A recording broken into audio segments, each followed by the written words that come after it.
da semana. Deus esteja nos protegendo, nos guardando, mas assim como todos nós, né? Sabemos que aquilo que o Senhor manda, devemos agradecê-lo sempre, porque Ele sempre tem o melhor para nós. É a sua graça essa que é tema de hoje, que queremos falar um pouquinho. Estamos nessa série de mensagens, né? Com os 5 solas da reforma. Sola graça é o que nós vamos falar hoje. Já foi falado da sola escritura, né? Foi a primeira.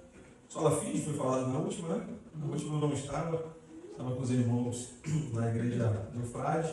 Hoje falaremos, obrigado, irmão, da graça de Deus, graça que sustenta a nossa vida, graça que é a razão da nossa vida, graça que acima de tudo é a razão da nossa salvação. Portanto, acho que o texto é até fácil até de adivinhar, Efésios 2:8, versos 8 e 9, carta do apóstolo Paulo aos Efésios, capítulo 2, versos 8 e 9. Mas peço que você permaneça com a sua Bíblia aberta, porque algumas ponderações são necessárias ao longo dos versos desse capítulo, especialmente de 1 a 10. Efésios 2, 8 e 9 são os versículos. Mesmo assentados, vamos estar lendo juntos esse texto, assim que nossos irmãos conseguirem. Efésios 2, os versos 8 e 9.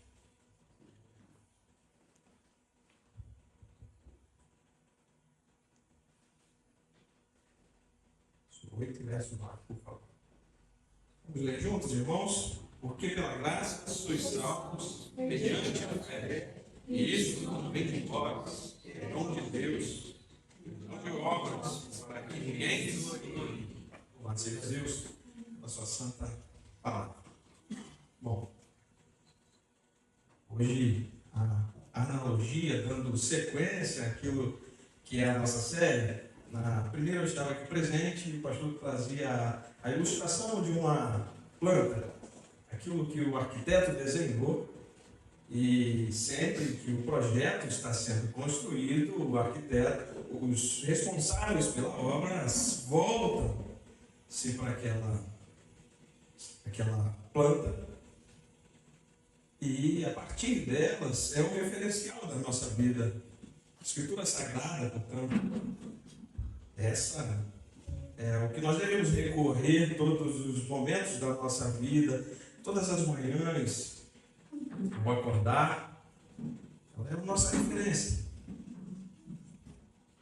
Às vezes nós deixamos de usar já quando a coisa já degringolou demais. Preciso ter esse cuidado, esse capricho, porque a palavra de Deus é a nossa referência. Dela emana tudo aquilo que Deus quis falar com o seu povo. Sobre fé, eu não vou entrar em detalhes, não estava presente aqui no domingo passado. Mas o texto fala de fé também. Verso 8 diz que pela graça nós somos salvos mediante a essa fé. Mas repare que essa fé é a ferramenta depositada no coração do homem. Mas a causa da salvação não é a minha e a sua fé. Porque às vezes é possível que nós, nesse coração inclinado a vangloriar-se, dizemos assim: eu sou de muita fé. E de fato, talvez você expresse assim, uma confiança em Deus, que é possível eu dizer que você é uma mulher ou é um homem de fé, sim. Mas a causa de nós sermos salvos não é a fé que eu e você temos, mas sim a graça de Deus. E é exclusivamente a graça de Deus que nos salva. Isso é preciso estar sempre muito vivo no nosso coração. Que às vezes nós esquecemos. A única ferramenta, a única coisa, se é que respeitosamente nós possamos chamar de coisa, que nos salva é a graça de Deus, exclusivamente. E partindo desse princípio, nós pensamos aqui na graça que nos sustenta, assim como paredes firmes dão segurança à casa. A graça de Deus envolve e guarda a nossa vida. Estamos guardados por ela. Agora você imagina uma casa sem paredes, o vento entra, a chuva destrói e nada se mantém de pé. Assim é a vida sem a graça de Deus, desprotegida, instável, exposta. Na Reforma Protestante, os reformadores redescobriram que a nossa segurança espiritual não está em nossas obras, mas na graça soberana de Deus. Não quero entrar em detalhes aqui agora da Reforma Protestante. Ao longo da meditação prévia, mas ainda vamos falar um pouco sobre isso. Mas vamos lembrar aqui, dentro daquilo que acreditamos, que é a nossa teologia, a forma que interpretamos a Sagrada Escritura, entendemos que há uma eleição. A partir dessa eleição, há uma vocação eficaz, que a cada um acontece no tempo em que Deus quer. Quando Deus chama, a fé salvadora é despertada no coração dos eleitos, do povo de Deus. Uma vez eleitos, uma vez vocacionados eficazmente, somos chamados pelo Senhor e agora pela fé salvadora que Deus depositou no meu e no seu coração, agora eu sou capaz de responder esse chamado. E a graça é o pilar que sustenta tudo isso. Assim, agora, uma vez que eu respondi a esse chamado de Deus, eu sou justificado. E se dentro desse processo, Deus é soberano, como nós cremos, eu respondi pela fé que Deus colocou no meu e no seu coração, pela pregação da palavra, porque é assim que a Bíblia ensina. Agora, uma vez justificado, se o sangue de Cristo é poderoso, se Deus é soberano, e pela sua graça, favor imerecido, nós fomos alcançados, esse processo não pode ser invertido. Então, nós estamos falando de um Deus que não é poderoso. E a graça está nos sustentando ao longo de todo esse tempo. E agora vivemos o processo de santificação, que é a graça também que nos sustenta nesse período. E aí chamamos isso de perseverança dos santos. Temos a certeza que somos salvos. Temos a certeza que vamos morar no céu. Amém. Por que isso? O texto diz: porque pela graça sois salvos. Portanto, em primeiro lugar, somos salvos unicamente por ela, por essa graça. O que acontecia há 508 anos atrás, que completará agora no dia 31 de outubro? Embora seja comum a todos nós, quando falamos de reforma, lembrar logo de Martinho Lutero, em 31 de outubro de 1517, prega na porta do castelo de Wittenberg as suas 95 teses, das quais a maior parte delas questionava a igreja romana pelas indulgências. O que se tratava das indulgências? A graça de Deus, tanto expressa na Bíblia como o único meio de salvar o homem, estava sendo deixada de lado.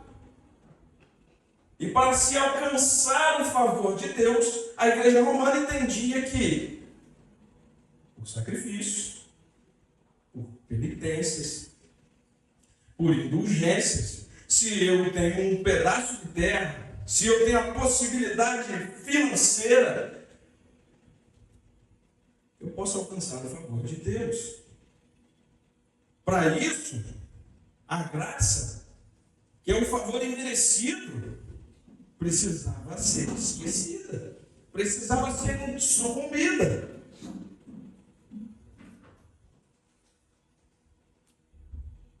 Como faremos isso? Pensaram os romanos. Mantendo a Bíblia no latim, sendo impossível de, na língua do povo, o povo entender com facilidade. A salvação sempre foi unicamente pela graça. Já no século XIV, quase 200 anos antes de Lutero, um homem chamado John Wycliffe começa a pregar sobre a graça, favor imerecido. Seu propósito era traduzir para a língua do povo a Bíblia Sagrada. A igreja era contra.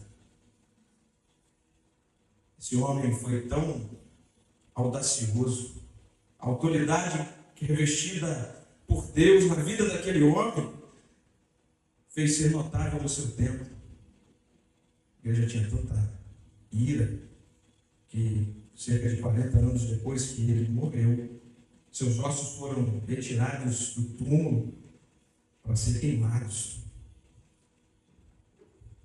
Em um concílio onde também um homem chamado John Huss, que é discípulo de John Wycliffe, foi queimado numa estaca, defendendo que a salvação era unicamente pela graça, não por obras, para que ninguém se gloriasse. Quando lembramos da reforma, pensamos logo no século XVI, pensamos logo em Lutero, mas muita gente, muitos homens de Deus piedosos sofreram, perderam sua vida, defendendo que não se pode alcançar o favor de Cristo de maneira alguma, a não ser pelo seu sacrifício na cruz do Calvário, pela graça derramada em favor do seu povo. Não há penitências, não há sacrifícios, não há indulgências, não há obras que possam fazer com que eu e você sejamos salvos. Somente a graça é capaz de nos salvar. Por isso o texto diz: pela graça sois salvos. A salvação não é uma conquista humana, mas um presente que vem de Deus. E essa graça salvadora é preciso ser recebida por mim e por você. Mas por quê? Qual o sentido?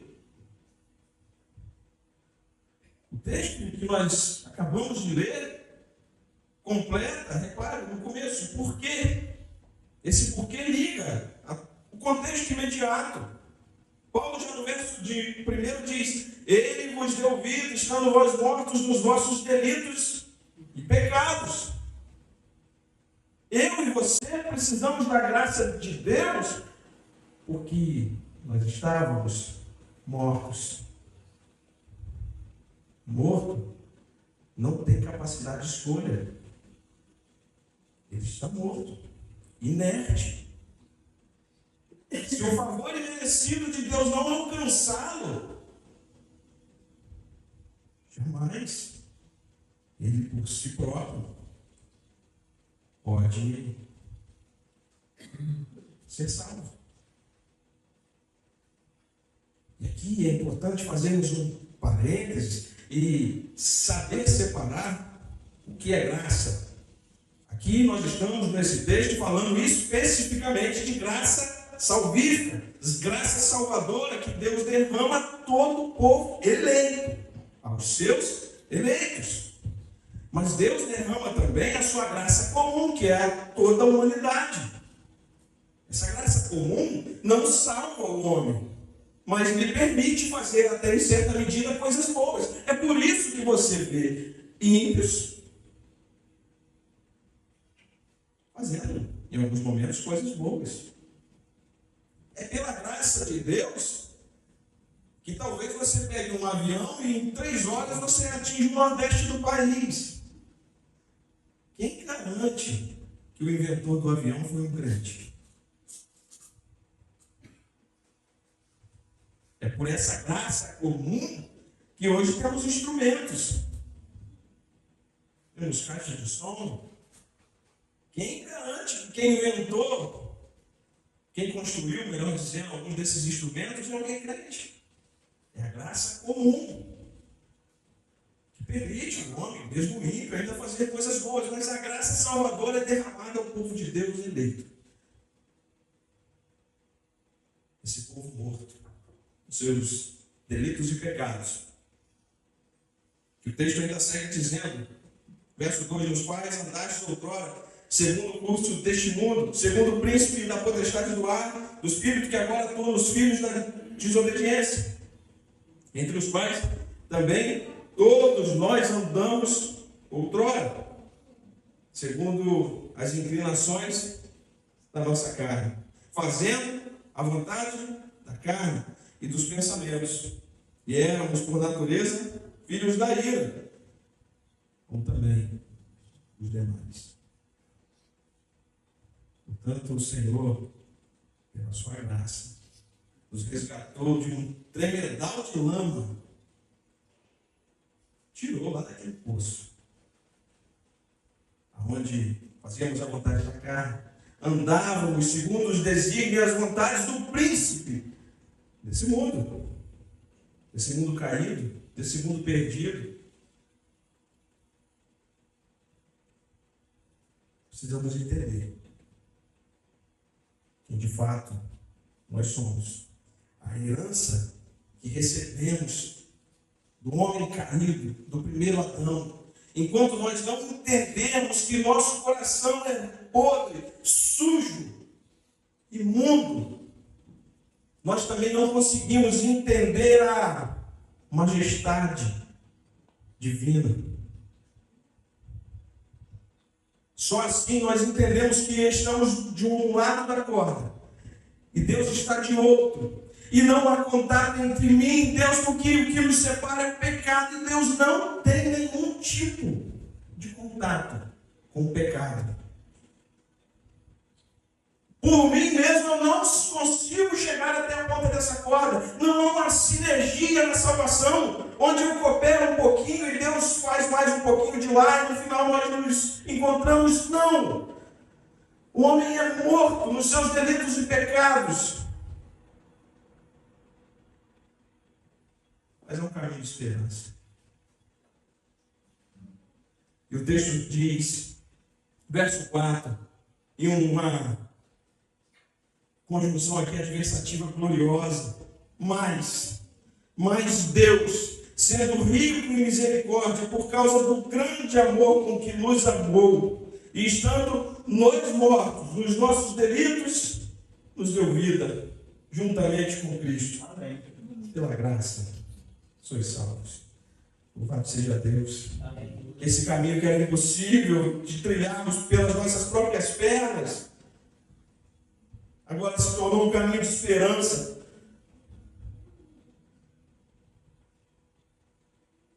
Que no dia em que Deus colocou a fé salvadora no seu coração, e você foi capaz de responder a esse chamado, o sacrifício de Cristo lá na cruz do Calvário, que tem efeito completo, fechado naquele final, mas o texto original mostra que, embora o sacrifício foi completo, por isso ele disse, está consumado, esses defeitos ainda seguem. No dia que você e eu respondemos a esse chamado, aquela obra, lá na cruz do Calvário, agora te deu e me deu justificação. Precisamos ter. Nós somos salvos pela graça. A salvação não está hoje comigo e amanhã eu perco ela, não. Agora eu vivo nesse processo de santificação tranquilo, porque eu estou justificado.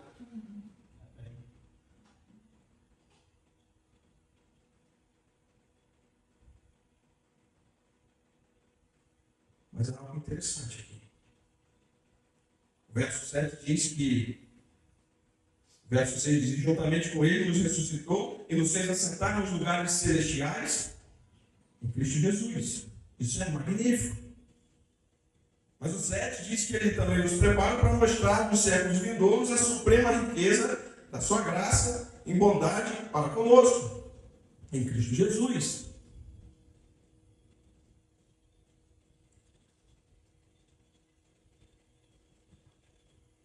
Preste bem atenção nisso que eu vou dizer aqui, mas interprete bem, porque hoje a tendência é, quando falamos coisas desse tipo, soar como uma vanglória do homem. Mas Deus vai usar eu e você nos séculos vindouros como um troféu dele. Não para gloriar o seu nome, não para gloriar o meu nome, mas para a honra e glória do nome dele. Amém. Porque ele te escolheu, ele te vocacionou eficazmente, ele depositou a fé salvadora no seu coração e você respondeu a esse chamado. Uma vez em Cristo você foi justificado e agora você trilha esse processo de santificação. Agora só tem mais um estágio. Um dia seremos com Cristo glorificados. Nesse dia, Ele vai ser glorificado em nós, nas nossas pessoas, naquilo que nós fomos, na vida que nós somos, não porque eu e você fomos bons, mas porque fomos criados como feitura dele. O verso 10 vai dizer isso. E feitura aqui é a palavra do grego que também pode ser traduzida como poema. Isso traz para nós a ideia de que ele nos fez como um autor zeloso por sua obra faz um poema. E um poema precisa transmitir a ideia daquele autor. Se eu e você somos semelhança de Cristo, de Deus, precisamos traduzir a obra desse autor nas nossas vidas. Se alguém se diz eleito, bate o seu peito, mas sua vida não reflete a verdade dessa eleição, ficou só da boca para fora. Sua vida e a minha vida precisam ser um testemunho. Isso não isenta-nos de errarmos. Mas o erro, o pecado na vida de um eleito precisa ser um acidente. Não pode ser um costume. E ainda assim, nos dias que nos acidentarmos, isso deve doer em nós. Isso precisa doer em nós. Dentro agora desse processo de justificação, de santificação, ao qual nós vivemos, a graça agora nos sustenta e mantém essa estrutura de pé. A graça que revestiu essas paredes da nossa vida e agora não permite que coisas ruins venham a atrapalhar a vida útil dessa estrutura. Agora, ela vai nos sustentar ao longo desse processo de santificação. Mas por que ela sustenta a mim e a você? Porque não vem de nós mesmos. Por isso o texto diz, parte B do verso 8, isso não vem de vós. É dom de Deus. A graça não apenas inicia esse processo, mas ela sustenta ao longo de toda a caminhada. Mesmo após salvos, nós não vivemos pela força da carne, mas pela força dessa graça que opera em nós todos os dias. E é possível que ao longo dessa caminhada você diga assim, não, eu não sou salvo. Eu não posso ter certeza dessa salvação porque é hora que eu me sinto tão distante de Deus. Tem hora que eu nem consigo ler minha Bíblia. Tem hora que eu não consigo nem orar. Ah, meu irmão, se se isso tem acontecido com você.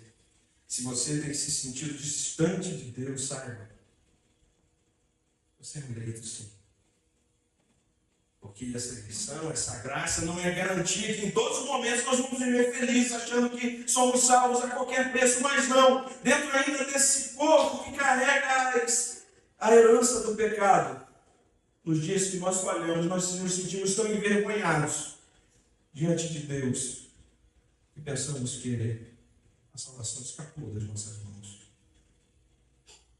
Mas louvado seja Deus, porque essa salvação não vem de nós, é dom dele. E se um dia você foi justificado, jamais poderá perder essa salvação.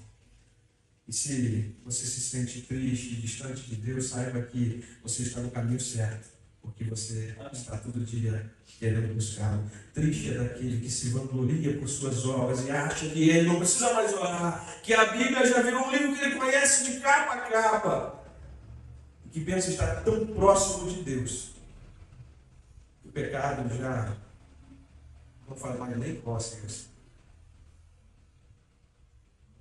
Isso ainda não entendeu, que é o Evangelho de Cristo. Mas além disso, a graça de Deus nos guarda no sentido de quebrar em nós toda a prepotência, há uma ideia tão humanista de autossuficiência, quebrar no nosso coração todo o orgulho, porque o orgulho é o oposto da graça. Aonde existe um coração orgulhoso,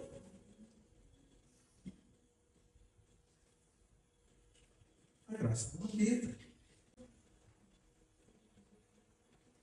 Ainda hoje, existe muito disso dentro das nossas igrejas.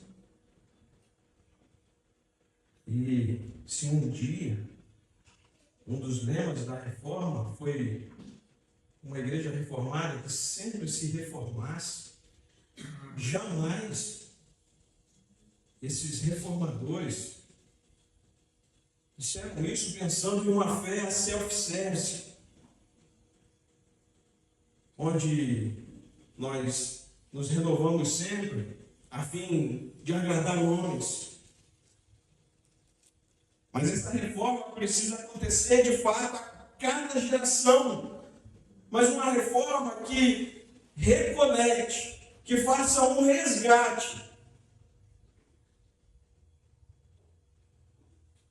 As Sagradas Escrituras, a Santa Palavra de Deus, todas as gerações precisam estar se reformando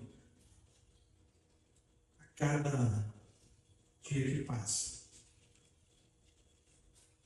É cada vez mais urgente voltarmos para a Palavra de Deus. O Espírito que um dia, numa Europa morta, que pregava a salvação por obras, que enganava o povo, colocava em suas mentes que era possível alcançar o favor de Deus pelo seu esforço, pelas suas penitências e principalmente pelas suas riquezas. Homens de Deus que sofreram muitas vezes com a sua vida, bradaram empunhando as Santas Escrituras, dizendo que a salvação é por graça. Portanto, o orgulho precisa ser extirpado, tirado de dentro das nossas igrejas. Ainda é tempo de reforma. Precisamos de reforma. Nosso coração é orgulhoso e o orgulho é o maior inimigo da graça. Por isso o texto diz: não de obras, para que ninguém se glorie. Deus concede a sua graça e por ela nós somos salvos. E isso tem um enorme peso de glória, mas ele não divide a sua glória com ninguém. Glória a Deus. Salvação é uma obra do começo ao fim, operada por Deus. A vida cristã é um constante reconhecimento. Eu nada tenho, tudo recebi. O crente maduro é aquele que, mesmo crescendo na fé, permanece humilde, pois sabe que tudo que tem é fruto da graça. Mas não sejamos hipócritas. Reconheçamos nós, nos humilhemos diante de Deus.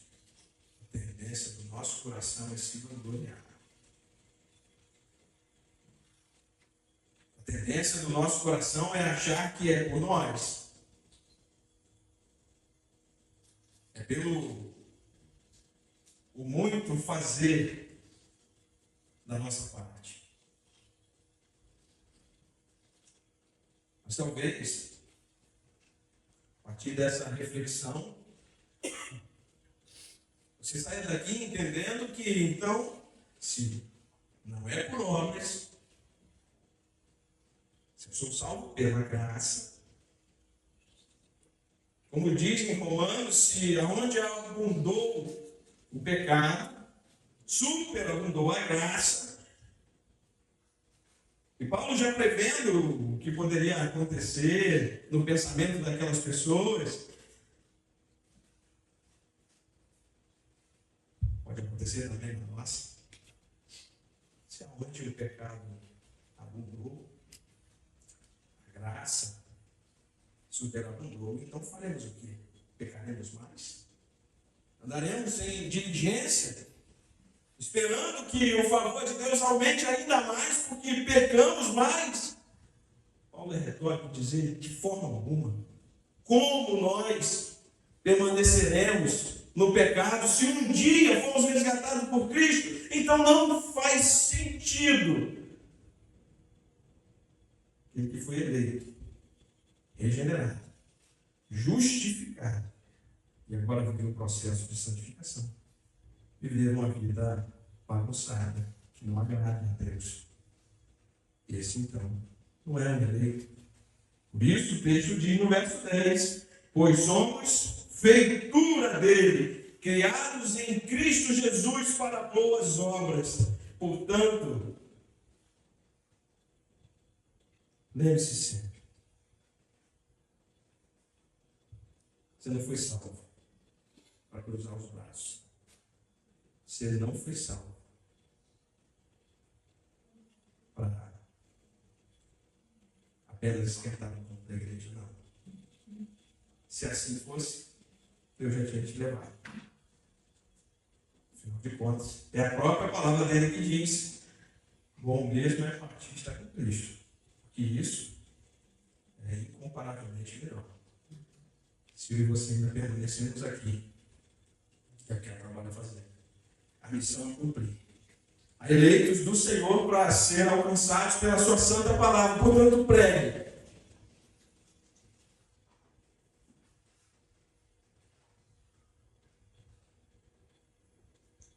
Talvez você pense, mas eu não sou um erudito, não conheço tanto assim, não tenho tanta facilidade para falar.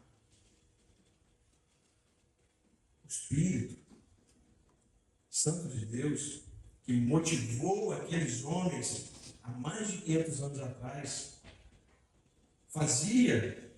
colocava na mente deles que a palavra de Deus precisava ser traduzida para a língua fácil, para ser falada a todo o povo. Embora aqueles homens fossem notáveis academicamente, homens de fato muito inteligentes, acima, à frente do seu tempo, no fundo, o que eles queriam era simplicidade. Que a palavra de Deus fosse acessível ao povo. Que eu e você hoje pudéssemos tê-la aí, que bênção, traduzida na língua que conhecemos. Isso de fato é uma bênção tão grande, que nós percebemos, principalmente aqui no nosso meio rural, pessoas aprenderam a ler, sem nunca ter frequentado uma aula sequer na escola. Aprenderam a ler na Bíblia. Não precisa nem falar mais.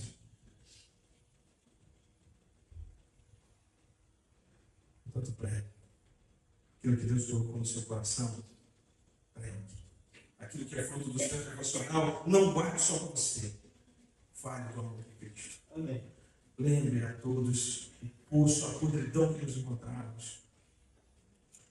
Lembre a todos que existe um Deus que é capaz de dar salvação.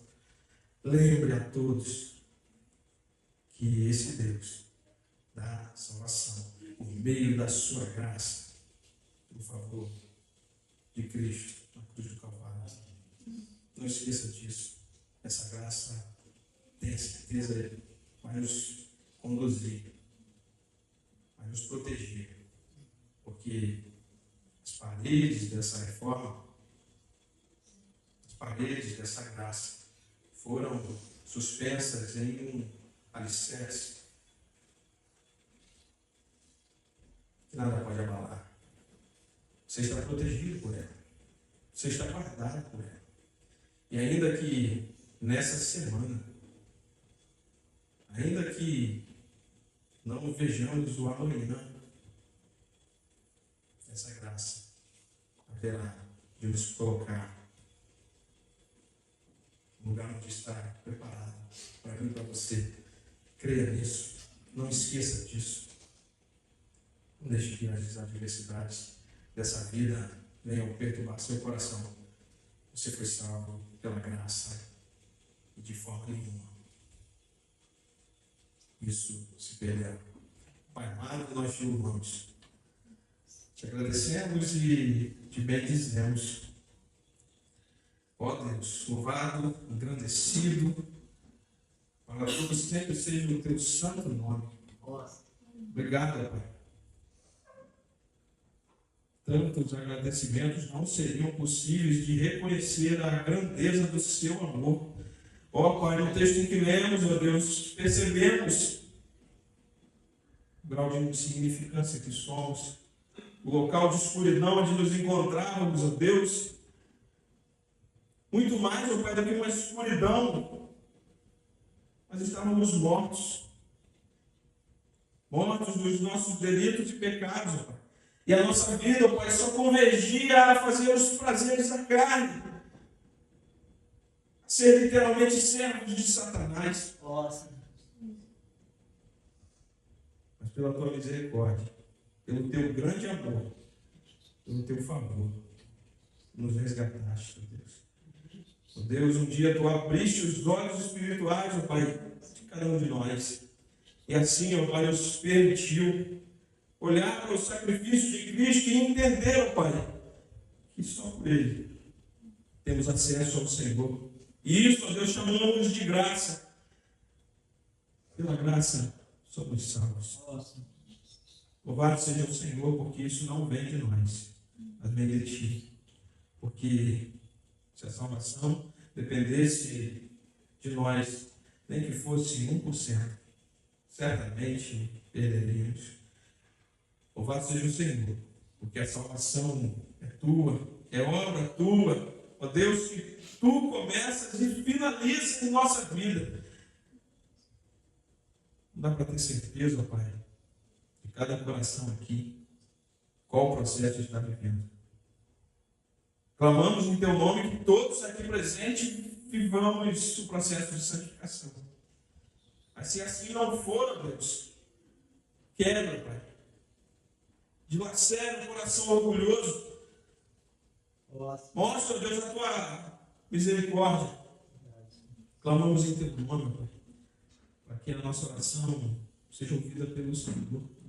Pai, esse mundo tão perverso que insiste em atacar, ó Deus, a Tua igreja, nos derrame a Tua graça, nos conduza por ela, Pai, para que possamos pregar o Teu Evangelho.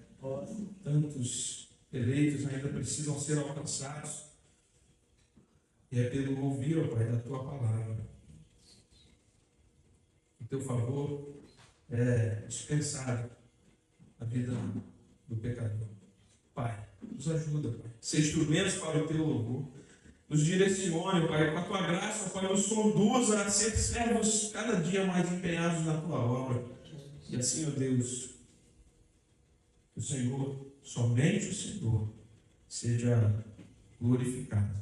Porque, apesar de sermos criados como feitura do Senhor, e sermos, ó Deus, criados e assim salvos com a finalidade de praticar as tuas boas obras, nenhuma delas, por melhores que sejam, servirá para que nos justifiquemos perante o Senhor. Portanto, Deus, faça o teu povo te servir em cada dia mais com zelo e fervor, praticando boas obras, mas com cada vez mais um coração humilde, um coração disposto a te servir. Pai, nos ajuda. Precisamos da tua direção. Precisamos que o Espírito Santo nos conduza à tua missão todos os dias. Em nome de Jesus nós oramos. Amém.